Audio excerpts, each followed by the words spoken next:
Sénatrice Mégine, en débat. Okay.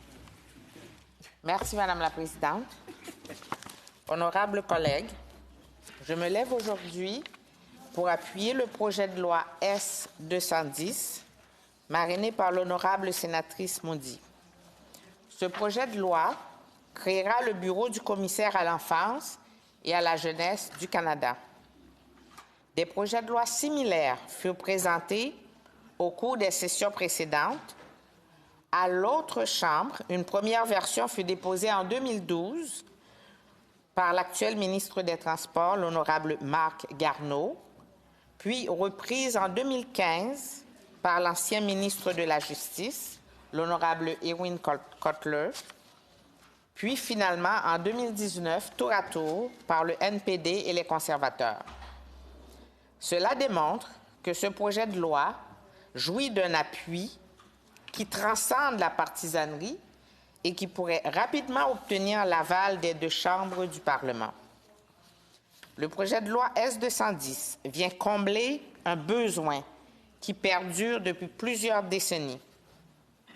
Les jeunes du Canada n'ont pas de porte-parole indépendant pour faire valoir leurs droits et intérêts auprès du Parlement. La participation des jeunes à la vie politique est limitée. Ils ne votent pas. Et les jeunes ne disposent d'aucun mécanisme efficace de plainte en cas d'atteinte à leurs droits. Près de 30 ans après la ratification de la Convention relative aux droits de l'enfant, nous n'avons toujours pas de commissaire à l'enfance et à la jeunesse, alors que plus des 2/3 des pays de l'OCDE en disposent. Le Canada a ratifié la Convention des Nations unies relative aux droits de l'enfant le 13 décembre 1991. Dans le souci du temps accordé en cette Chambre, je me permets de résumer les 42 articles de la Convention juste en 5 points suivants. 1. Chaque enfant a droit à un niveau de vie suffisant pour permettre son plein développement. 2. L'intérêt supérieur de l'enfant demeure une considération primordiale dans toutes les décisions. 3. Le jeune a le droit d'exprimer librement son opinion sur toute question l'intéressant et que son opinion soit considérée. 4. Le jeune a le droit d'avoir sa propre vie culturelle, de pratiquer sa propre religion et d'employer sa propre langue.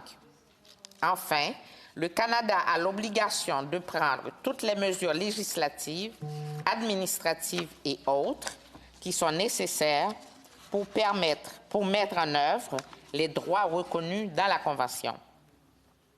Il y a 13 ans, le Comité sénatorial permanent des droits de la personne a étudié les droits des enfants.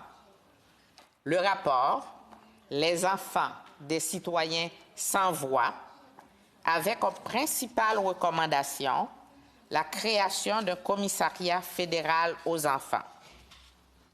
Il est important que le Canada remédie aux iniquités qui touchent les enfants et les jeunes en conformité avec leurs droits conférés par la Charte canadienne des droits et libertés.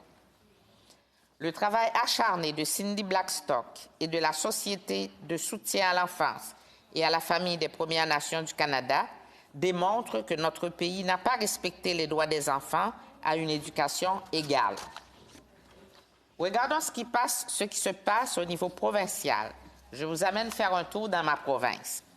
L'imaginaire québécois fut marqué par l'histoire d'Aurore, enfant martyr.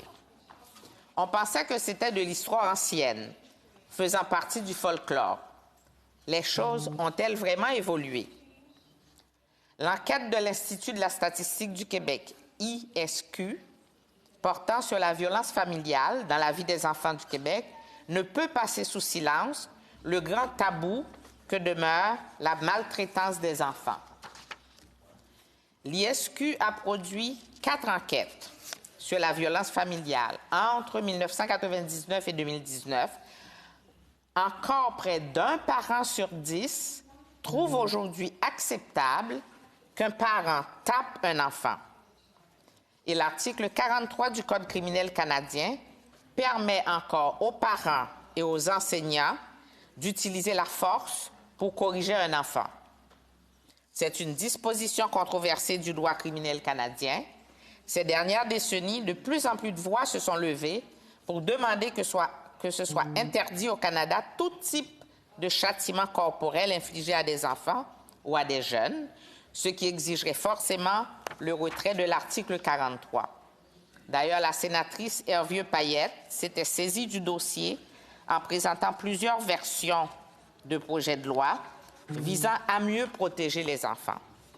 Malheureusement, les cycles législatifs et électoraux ne leur ont pas permis d'aboutir. Devant cette tragédie, le gouvernement du Québec... Excusez. Au Québec, le décès d'une fillette de 7 ans à Granby, le 30 avril 2019, a ébranlé toute la population et a soulevé des inquiétudes sur le système de protection de la jeunesse et sur le soutien aux familles en situation de vulnérabilité. Devant cette tragédie, le gouvernement du Québec s'est engagé à entreprendre une réflexion qui porte non seulement sur les services de protection de la jeunesse, mais également sur la loi qui l'encadre, sur le rôle des tribunaux, des services sociaux et des autres acteurs concernés. Le 30 mai 2019, le Québec confiait ce mandat à une commission spéciale, la commission Laurent, du nom de la présidente, Mme Régine Laurent. La commission spéciale sur les droits des enfants et la protection de la jeunesse devrait soumettre son rapport et ses recommandations au gouvernement d'ici mars 2021. Pour la réalisation de son mandat, la Commission examine l'organisation et le financement des services de protection de la jeunesse au sein du réseau de la santé et des services sociaux. Le 13 octobre dernier, la Direction de la protection de la jeunesse de Montréal, la DPJ, lançait un cri d'alarme, car elle vit actuellement une situation critique liée au recrutement de ressources de type familial pour les tout-petits en besoin de protection. Depuis 2011, le nombre de ressources de type familial, communément appelées familles d'accueil, a drastiquement chuté, passant de plus de 900 ressources à moins de 300 ressources. Voici quelques exemples d'annonces, de petites annonces faites par la DPJ pour trouver des familles d'accueil. Kevin, 4 ans, victime d'abus physiques et présentant un retard de langage, a des suivis médicaux aux 2 semaines à l'hôpital Sainte-Justine. Il a besoin de vous pour prendre soin de lui, le temps que ses parents améliorent leur situation. Il a besoin d'un foyer chaleureux et sécurisant, ainsi qu'une personne prête à l'accompagner à ses rendez-vous et dans ses moments de détresse. Sophia, 18 mois, souffrant d'épilepsie et issue d'un milieu négligent, a été accueillie temporairement dans une famille d'accueil qui a déjà des jeunes sous sa responsabilité. Pourtant, la loi dit qu'un enfant a droit au bon placement du premier coup. Aidons Sophia à trouver une maison pour l'accueillir. Alexia, âgée de 2 jours, est actuellement à l'hôpital en sevrage car sa maman a consommé des stupéfiants durant la grossesse. La mère est présentement en désintoxication. Alexia a besoin de vous pour se faire bercer, rassurer et pour lui apporter les soins nécessaires à sa condition. C'est pourquoi, chers collègues, nous devons collectivement contribuer à améliorer la prise en charge des enfants en besoin de protection. La Commission Laurent étudie aussi l'organisation et le mode de fonctionnement des tribunaux en matière de protection de la jeunesse, soit la Cour du Québec, la Chambre de la jeunesse, de même que ses arrimages avec les tribunaux en matière de garde d'enfants, soit la Cour supérieure pour s'assurer de l'application des principes généraux de la loi sur la protection de la jeunesse et des droits des enfants. Qu'en est-il actuellement au Canada? Le quotidien Le Devoir titrait en septembre dernier « L'enfance est en crise au Canada ».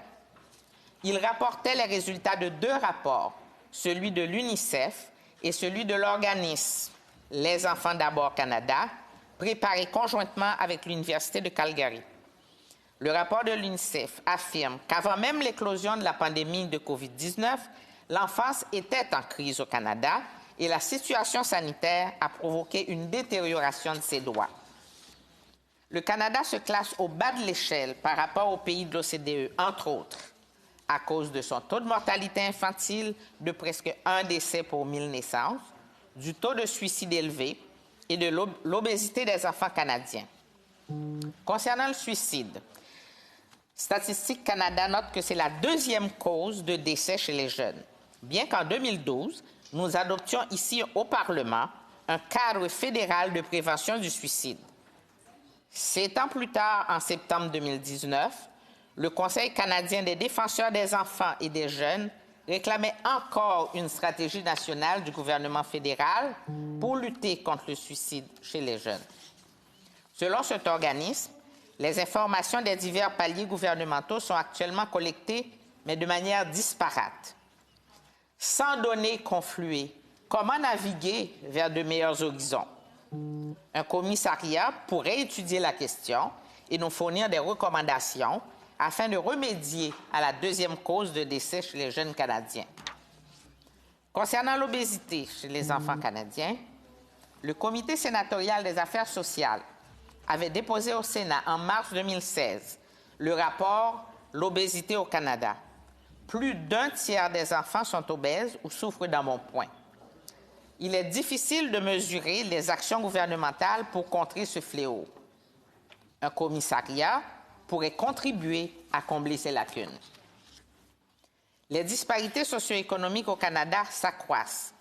Les statistiques pré-COVID indiquaient que près d'un enfant canadien sur 5 vivait dans la pauvreté. Le rapport préparé conjointement par l'organisme Les Enfants d'abord Canada en collaboration avec l'Université de Calgary va dans le même sens.